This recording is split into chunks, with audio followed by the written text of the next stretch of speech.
Good day, everyone. We are the Group 8, and our topic is about strategy formulation, strategy implementation, and strategy evaluation.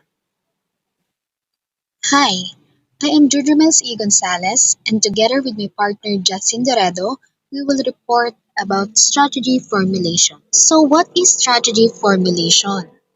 Strategy formulation is the process of using available knowledge to document the intended direction of a business and the actionable steps to reach its goals. The process is used for resource allocation, prioritization, organization-wide alignment, and validation of business goals. Strategy formulation requires a great deal of initiative and logical skills. So, ang strategy formulation ay ang proseso ng paggamit ng magagamit na kaalaman upang idokumento ang nilalayong direksyon ng isang negosyo at ang mga naaaksyonan na hakbang upang maabot ang mga layunin nito. Ginagamit ang prosesong ito para sa paglalaan ng mapagkukunan, pag-prioritize, at pag-align sa buong organisasyon. Isa pa ang pagpapatunay ng mga layunin sa negosyo. Ang strategy formulation ay nangangailangan ng maraming initiative at logical skills. Another meaning, strategy formulation is the process of selecting the most appropriate and efficient ways to realize an organization's vision and help it realize its goals and objectives. Ang strategy formulation ay ang proseso ng pagpili ng pinakaangkop at mahusay na mga paraan upang maisakatuparan ang pananaw o ang vision ng isang organisasyon at tulungan itong maisakatuparan ang mga goals and objectives nito. Ang strategy formulation ay nagbibigay daan sa isang organisasyon na lumikha ng isang pinansyal na blueprint para sa paglikha ng mga kita at pagiging sustainable sa mahabang panahon. Ang pinakasikat na paraan ng pagsusuri ng strategy formulation ay sa pamamagitan ng SWOT analysis. Ang SWOT ay isang acronym para sa Strengths, Weaknesses, Opportunities at Threats. Nagbibigay ito ng detalyado at komprehensibong pagsusuri sa strategy formulation at tinutulungan ang isang organisasyon na matukoy kung ang isang partikular na diskarte ay angkop na ipapatupad. Mayroong 6 na hakbang na kinikilala bilang bahagi ng proseso ng strategy formulation. Number 1. Determining organizational objectives. Ang pangunahing layunin ng strategy formulation ay upang itakda ang ilang mga layunin na sinusubukang maabot ng isang organisasyon. Ang mga layunin ay maaaring ambisyoso o katamtaman, ngunit sa alinmang kaso, dapat itong baybayin sa tulong ng isang detalyadong plano na nagpapakita kung paano maisasakatuparan ng organisasyon ang mga layuning ito. Kapag tinutukoy ang mga layunin ng organisasyon, pinangangasiwaan din ng strategy formulation ang mga yugto ng panahon kung kailan kailangang matugunan o iwaksi ang mga partikular na layunin kung sakaling hindi na magagawa ang mga ito sa saklaw na kinauukunang industriya. The second process of strategy formulation is assessing the organizational environment. The second step of strategy formulation involves assessing the industrial and economic environment in which an organization operates. Nangangahulugan ito na ang mga katunggali o kakompetensya sa loob ng isang industriya ay kailangang obserbahan, subaybayan at suriin. Bukod pa dyan, dapat isagawa ang regular na qualitative at quantitative na pagsusuri ng mga produkto o serbisyo ng isang organisasyon. The third step is fixing quantitative targets. Ang hakbang na ito ay nangangailangan ng mga organisasyon na ayusin ang dami ng mga target na dapat nilang matugunan sa isang partikular na quarter o taon ng pananalapi. Ang mga target na ito ay nagbibigay ng kapaki-pakinabang na impormasyon tungkol sa pangmatagalang halaga ng customer sa isang organisasyon, pati na rin ang mga trajectory ng pagganap ng iba't ibang mga zone ng produkto o serbisyo at mga operating department sa isang organization. Next is divisional plans and contributions from different departments. Para sa hakbang na ito, ang bawat departamento o dibisyon o kategorya ng produkto o serbisyo na naroroon sa isang organization ay tinutukoy at sinusuri para sa pagganap nito at pagsunod sa strategy formulation. Ginagawa ito hindi lamang para sa pinag-uusapang departamento, kundi para din sa bawat subunit sa ilalim ng iisang departamento. The fifth step in strategy formulation is performance analysis. As part of this step, organizations are required to identify and analyze the gap between desired performance and actual performance. Ginagawa ito batay sa data ng pagganap, feedback ng customer, mga suggestion ng empleyado, pati na rin sa pangkalahatang survey ng mga uso at pattern na naroroon sa isang organisasyon. Ang hakbang na ito ay mahalaga upang bumuo ng mga koneksyon sa pagitan ng kung ano ang nagawa ng isang organisasyon sa nakaraan, kung paano ito nangyayari sa kasalukuyan, at kung ano ang nagagawa nito sa hinaharap. The fifth step is vital to build connections between what an organization has done in the past, how it's faring in the present, and what it can accomplish in the future. The last step in strategy formulation is choice of strategy.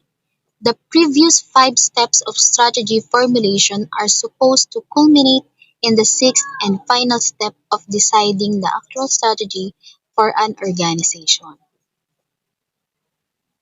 Upang piliin ang pinakamahusay na paraan ng pagkilos, ang hakbang na ito ay nangangailangan ng aktibo at maingat na pagsasaalang-alang sa mga kalakasan at kahinaan ng organisasyon, potensyal, limitasyon, pati na rin ang pagkakaroon ng panloob at panlabas na mga pagkakataon para sa organization na iyon. To summarize, the strategy formulation requires a great deal of initiative and logical skills.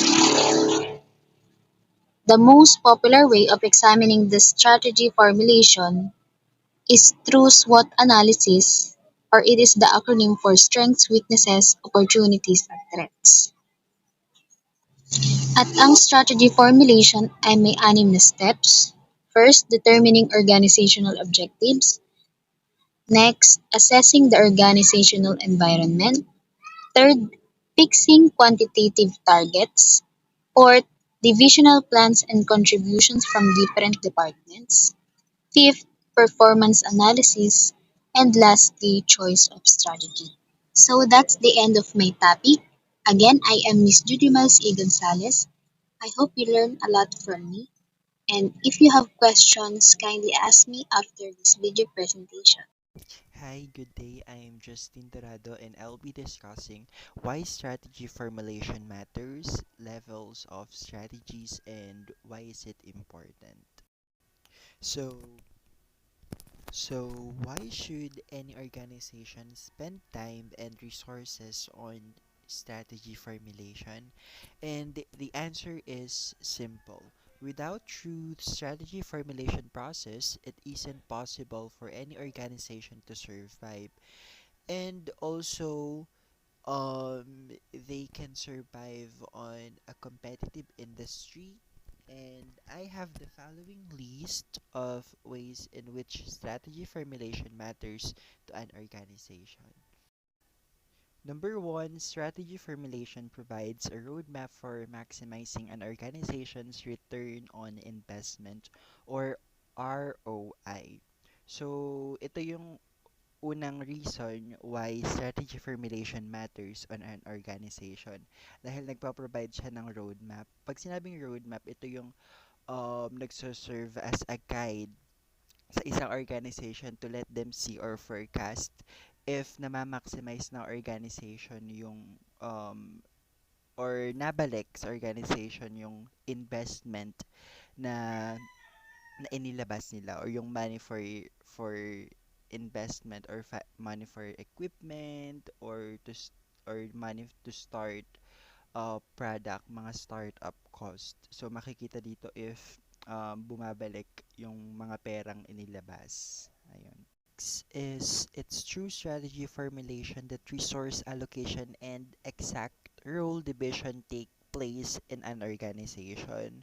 So the next reason is that um, it's a process of assigning and managing assets in a manner that supports an organization's strategic goals. So, dinidivide niya yung bawat role ng employee just to meet the organization's goal.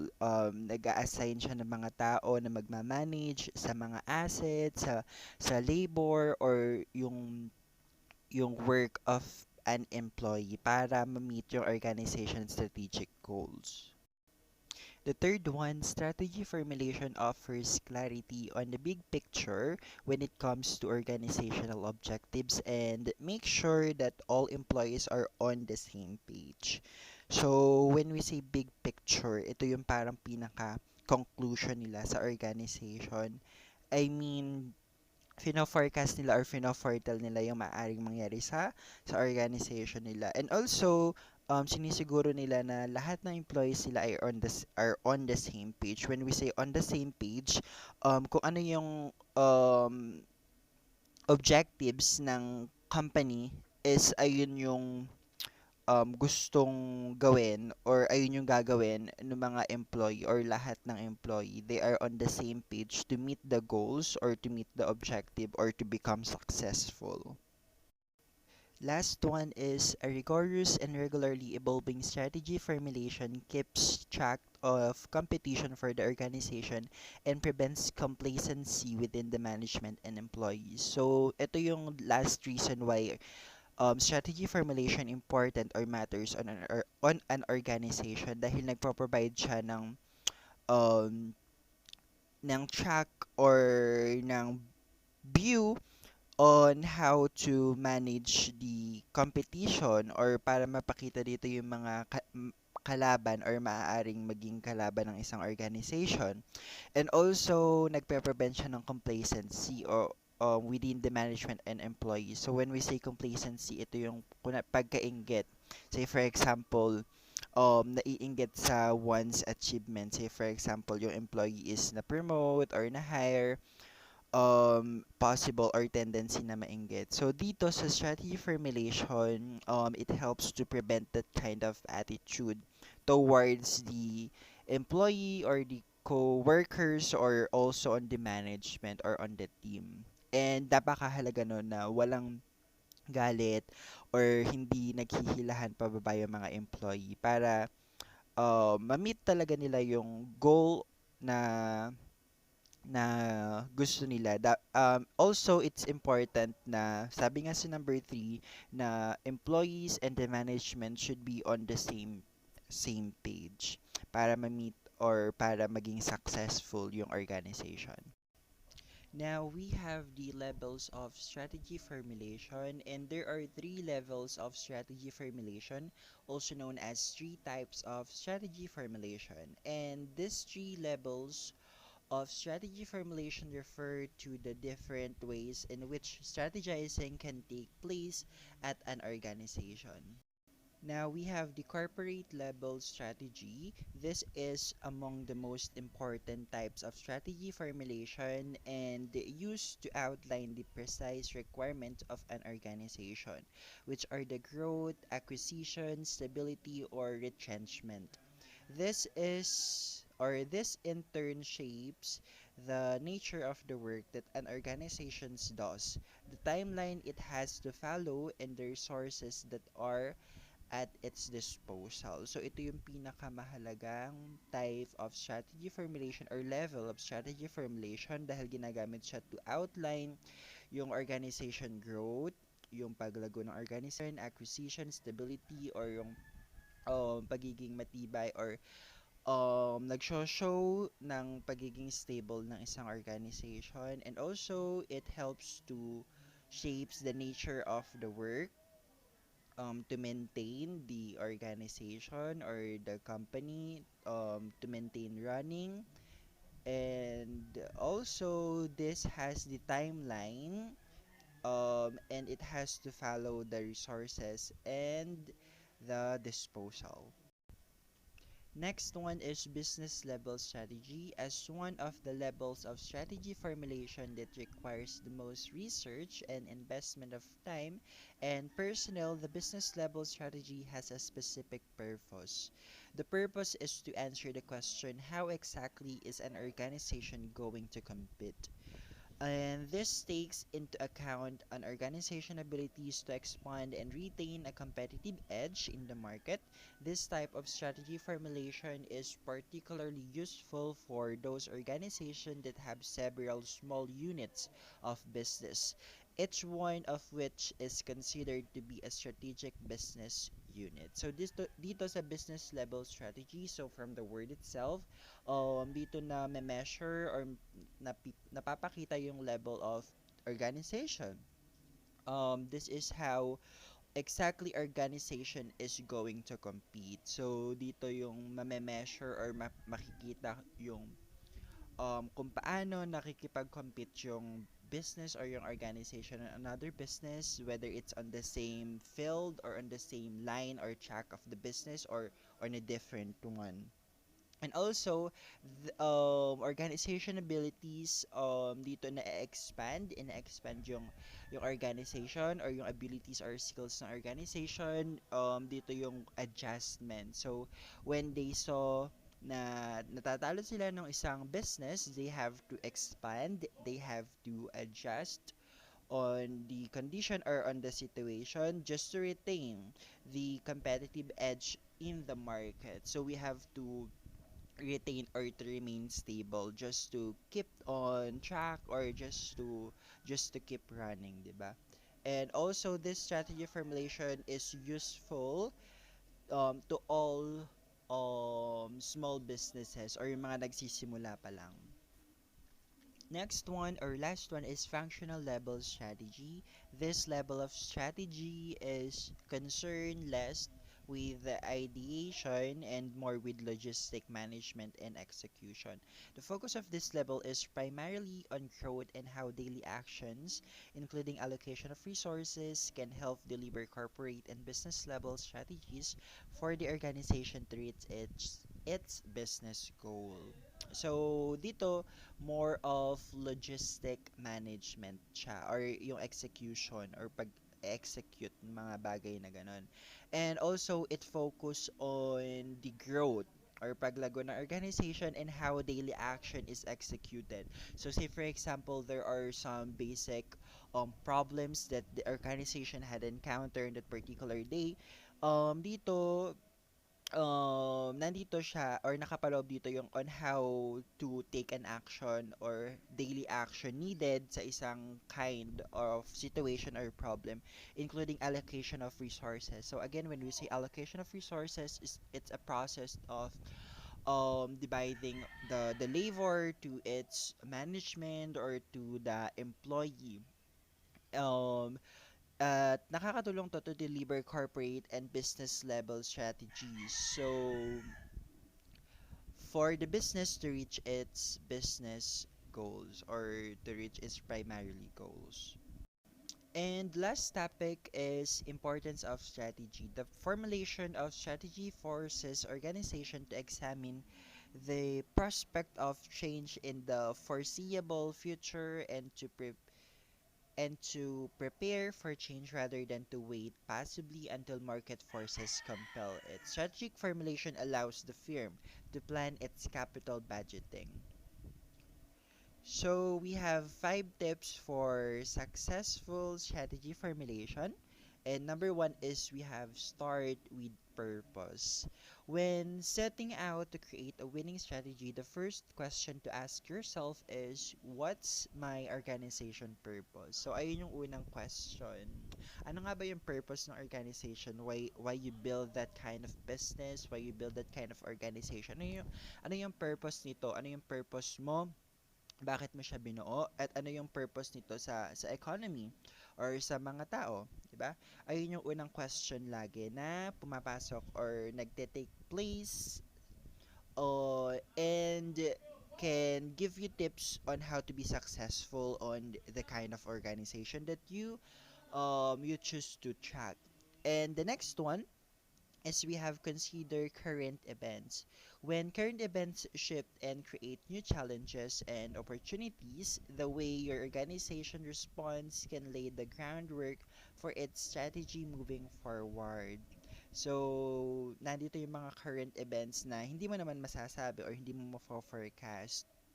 Now, when there are new challenges and opportunities along the way or ma-encounter ng organization mo, you have to respond on it and you have to take an action or solution or the best possible solution just to keep on moving forward, and you have to remain stable, and hindi ka dapat magpapaapekto on those kind of current events that you're experiencing as of the moment or at the moment, and you have to be fierce, or you have to be brave on accepting and on facing challenges and threats that your organization is encountering, and also to take all the opportunities that are coming on your organization, dahil more opportunities, more chances to be successful, diba? And the next one, or number three, is consider data, case studies, and trends. In addition to current events, a successful strategy must take into account the information and knowledge you have about your organization, other firms, and fundamental theories of economics. So you have to consider the data. Napakahalaga nito to see the future or to forecast the future, because you have to look back on the data that you had gathered. Say for example, mababa yung sales mo on the next or on the previous year, so you have to look on that data or on that previous year just to take an action, and also para on the other year, on the next year, magiging maayos na yung sales mo, dahil nakita mo doon kung bakit naging mababa yung sales mo, and mafo-forecast mo or mafo-foretell on how to make it even high or higher on the next or on the other year. So nandito yung strategy must take into account the information and knowledge you have about your organization. So magiging edge mo yon sa organization mo. And that is another tips to be successful on the track or on the organization or on the business. Understanding this information enables you to orient your company in the current business landscape and learns from others' mistakes and success. So dito sa third one, or the third tips, ito yung information na nag-orient sa company mo or sa employees and sa management, ano yung current, what do you call this? Current situation ng business mo. And also, this helps employees or the management to learn from each mistakes and success. Say, for example, nagkamali yung isang employee, and then the other employees should not follow that mistake that the one employees had made. And another example, say for example on the management part, when there are success, um all the employees or all the team should follow that the track, or should follow that path just to be successful, or just to meet the organization or the business goal.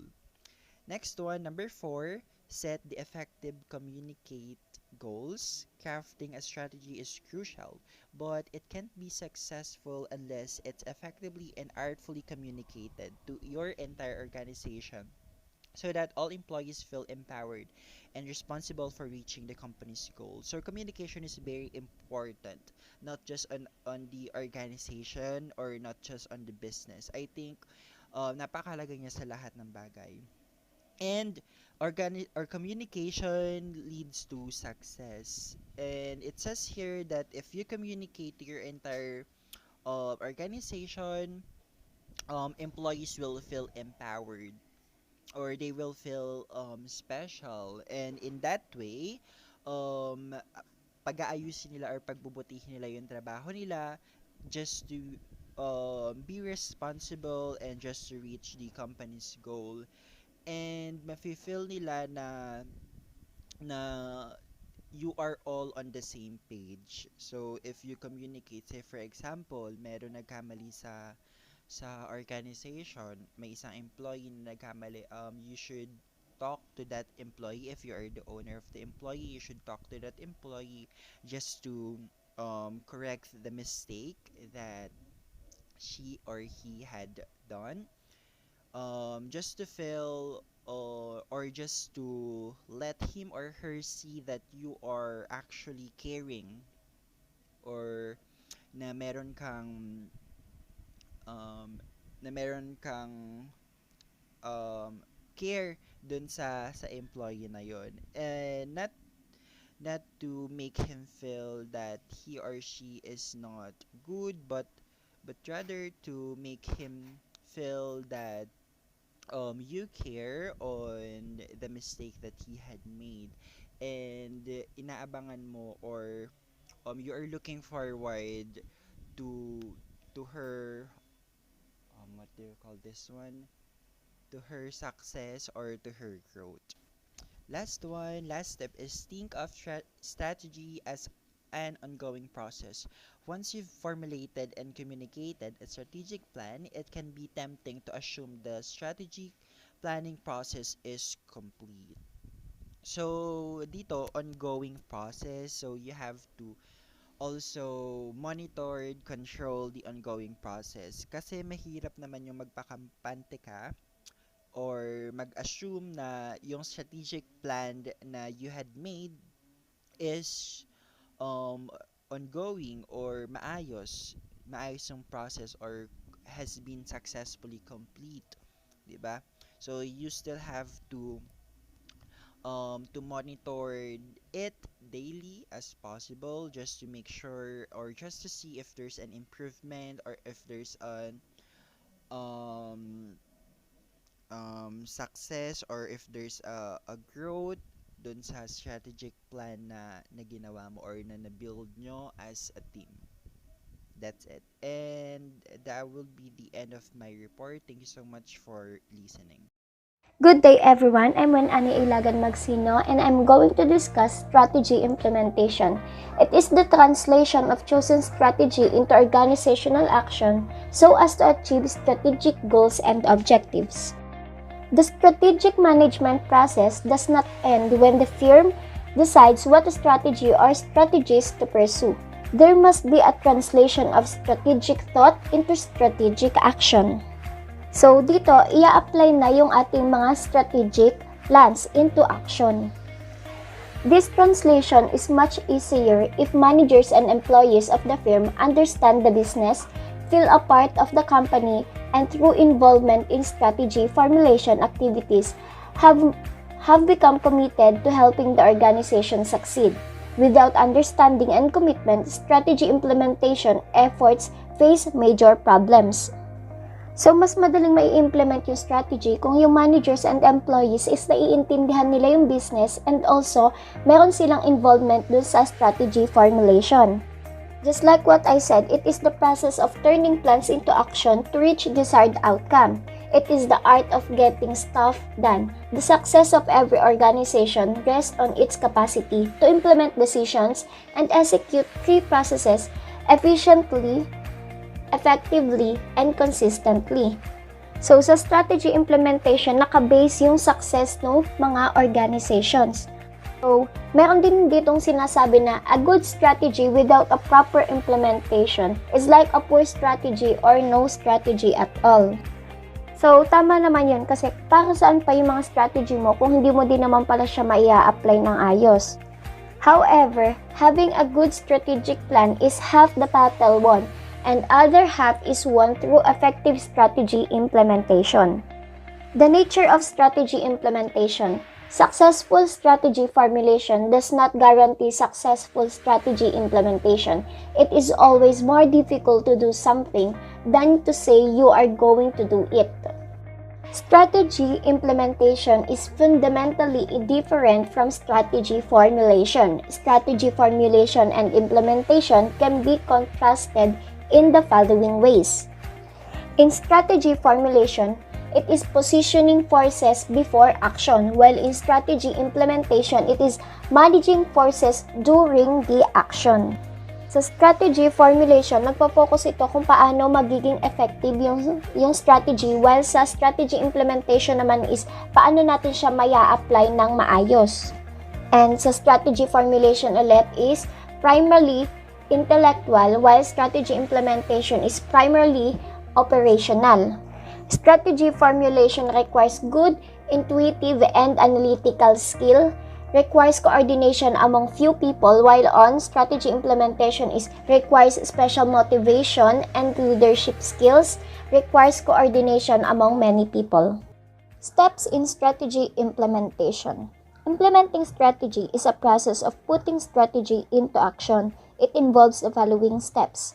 First, institutional of strategy, formulation of action plans and programs, translating general objectives into specific objectives, resource allocation, procedural requirements, and other activities.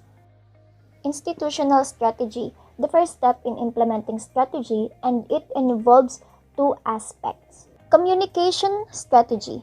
Once the strategy is formulated, it must be communicated to those people who are responsible for implementing it. The communication should include the purpose of the strategy and the activities required to implement it. Securing acceptance of strategy. Merely communicating the strategy to members of the organization, it is equally important to obtain their acceptance of the strategy for them to implement the strategy effectively. Formulation of action plans and programs. Once the strategy is institutionalized through communication and acceptance, the management proceeds to formulate action plans and programs. Action plans. The management must frame action plans with respect to the activities required to implement a strategy.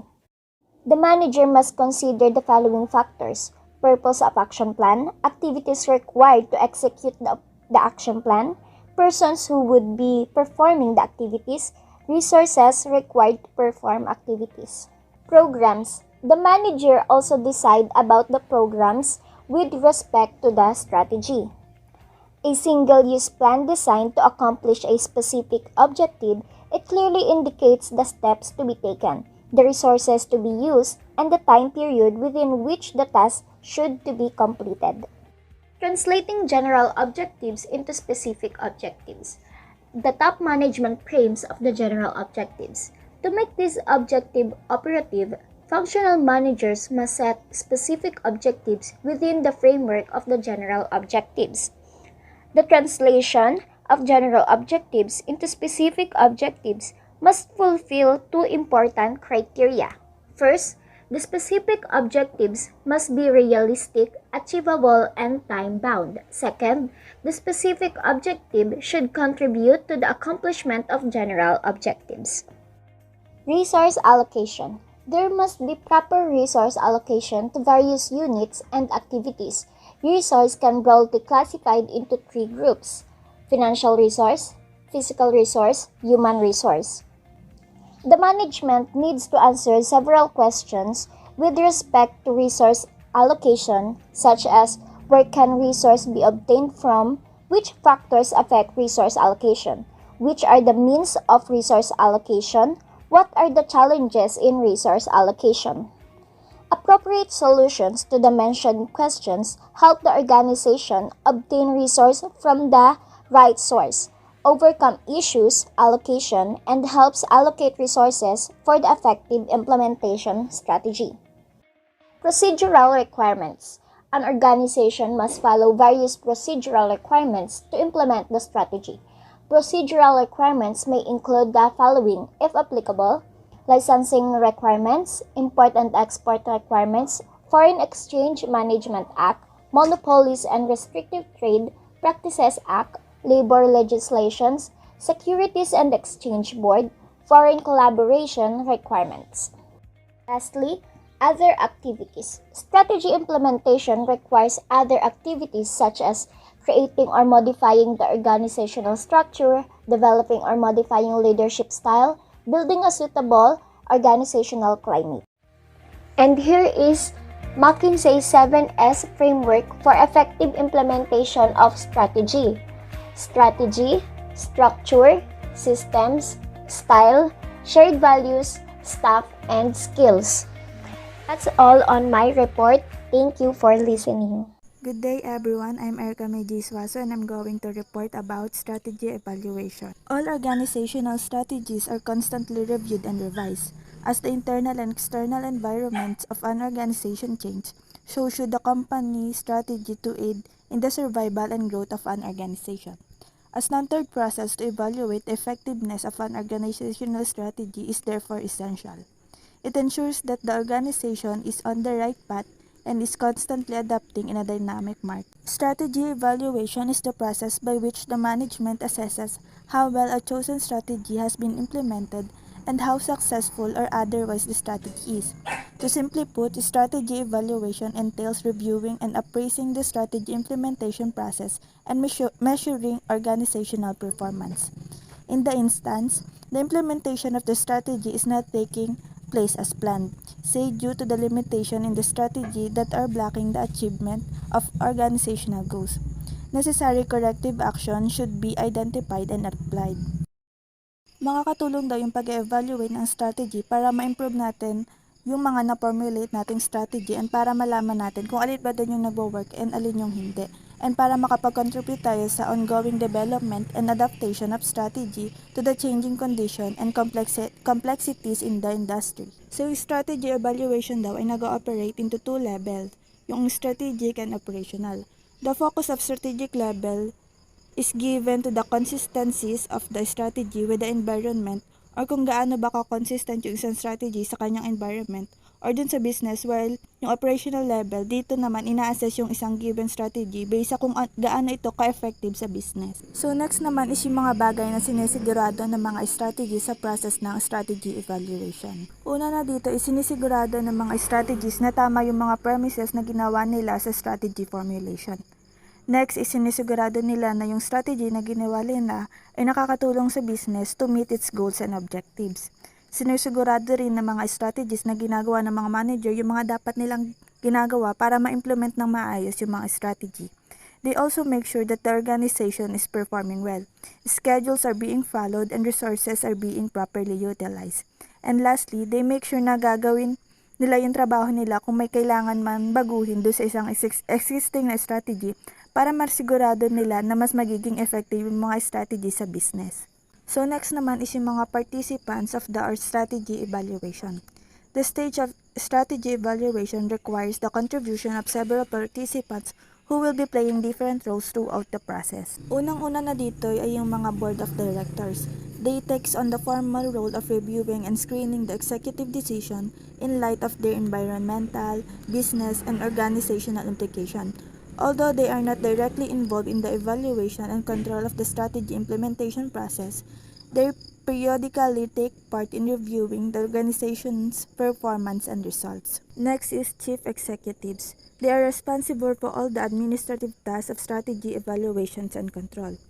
The SBU or profit center heads monitor strategy implementation at the business unit level and give feedback to the corporate parent who can intervene as necessary. Financial controller, company secretaries, and external and internal auditors are responsible for operational control based on financial analysis, budgeting, and reporting. Last is yung middle-level managers.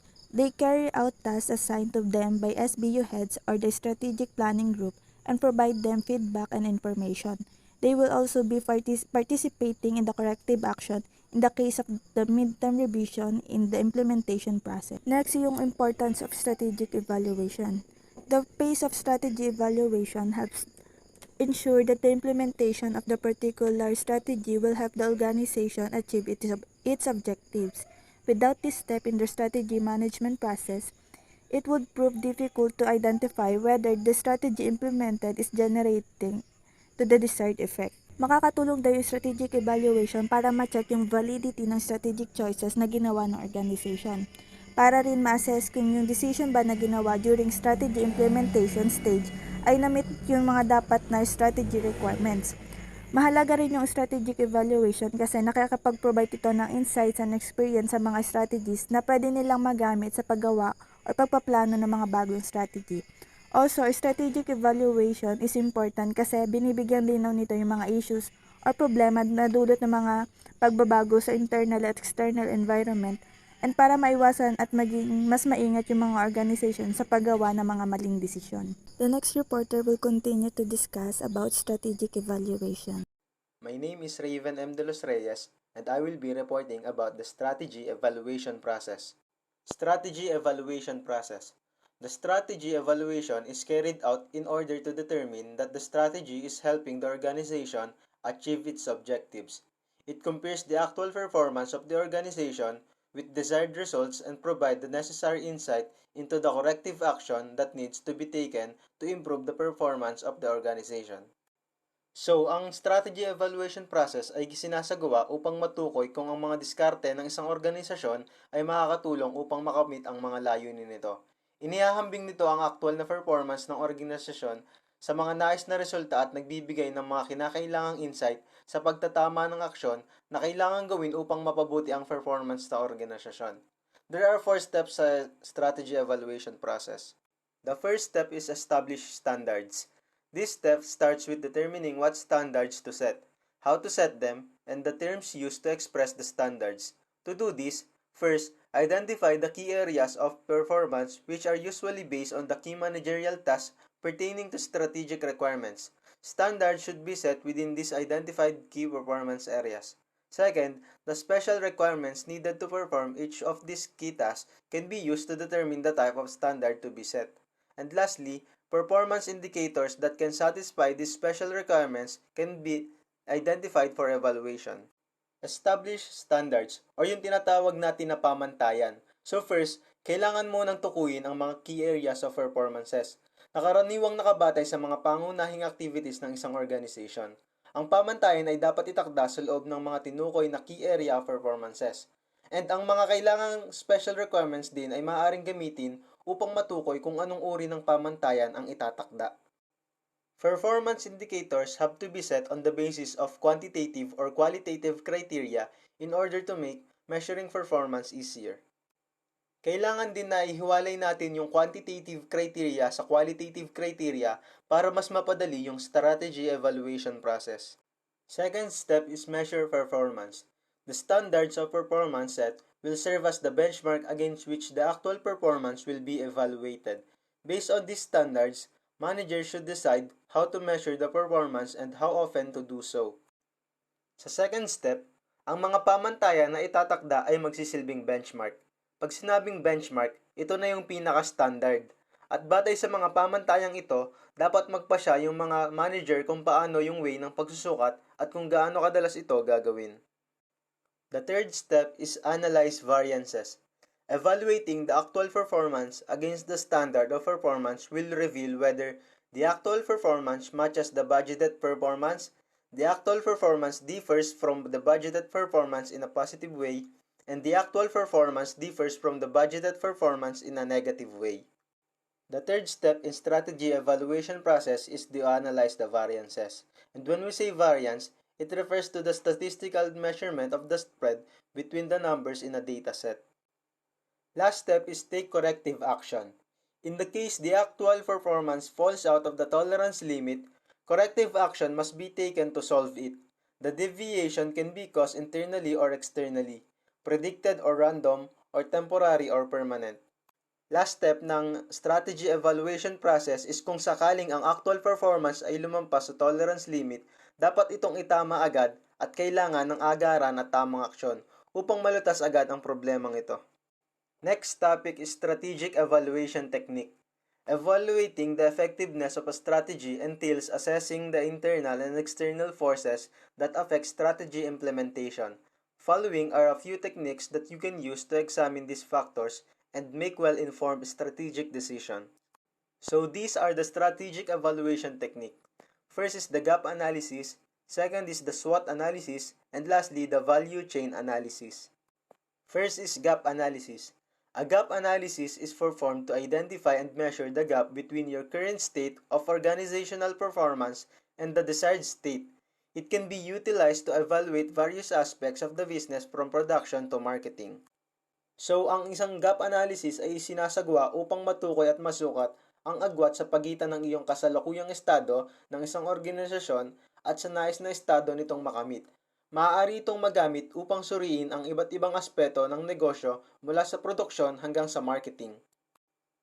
Next, strategic evaluation technique is the SWOT analysis. A SWOT analysis is another helpful tool that strategists use to assess the current situation, both internal and external environments of an organization. It helps you gain insight into your internal landscape by analyzing strengths and weaknesses, and insight into your external landscape by scanning opportunities and threats. SWOT analysis is a vital process that helps a business to evaluate its external and internal environment by identifying strengths, weaknesses, opportunities, and threats. And lastly, the value chain analysis. This analysis examines the set of activities the company performs to produce and market a product or service. It helps identify which activities are most valuable to the company and which needs to be improved to help perform better. Value chain analysis is a process where a firm identifies its primary and support activities that add value to its final product and then analyze these activities to reduce cost or increase differentiation. Nakakatulong itong value chain analysis upang matukoy kung aling mga organizational activities ang pinakamahalaga sa isang kumpanya at kung alin ang kailangan pang paghusayin.